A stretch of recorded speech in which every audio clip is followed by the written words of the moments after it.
साफ साफ बोलने वाला कड़वा जरूर होता है, मगर विश्वासघाती कभी नहीं। हर किसी के अंदर अपनी ताकत और अपनी कमजोरी होती है।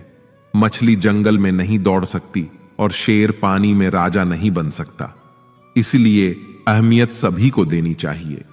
जब कभी भी आप किसी की मदद करने की स्थिति में हो तो उसकी मदद जरूर करें, क्योंकि भगवान आपके माध्यम से किसी की प्रार्थना का जवाब दे रहे होते हैं।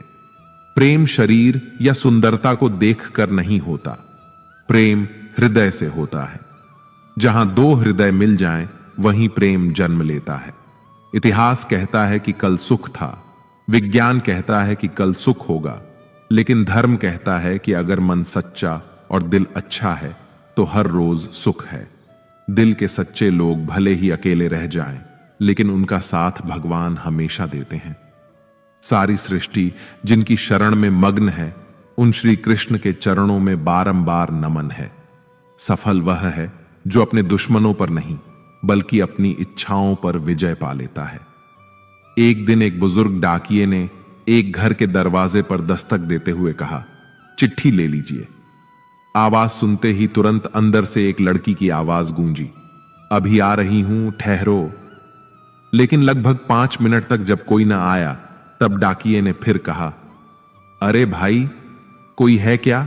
अपनी चिट्ठी ले लो, मुझे और भी बहुत जगह जाना है, मैं ज्यादा देर इंतजार नहीं कर सकता। लड़की की फिर आवाज आई, डाकिया काका, अगर आपको जल्दी है तो दरवाजे के नीचे से चिट्ठी अंदर डाल दीजिए, मैं आ रही हूं, कुछ देर और लगेगी। अब बूढ़े डाकिये ने झल्लाकर कहा, नहीं, मैं खड़ा हूं, रजिस्टर्ड चिट्ठी है, किसी का हस्ताक्षर भी चाहिए। तकरीबन 10 मिनट बाद दरवाजा खुला। डाकिया इस देरी के लिए खूब झल्लाया हुआ तो था ही, अब उस लड़की पर चिल्लाने ही वाला था, लेकिन दरवाजा खुलते ही वह चौंक गया और उसकी आंखें खुली की खुली रह गईं।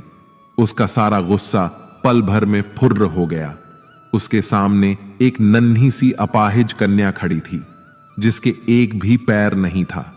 लड़की ने बेहद मासूमियत से डाकिये की तरफ अपना हाथ बढ़ाया और कहा, दो मेरी चिट्ठी।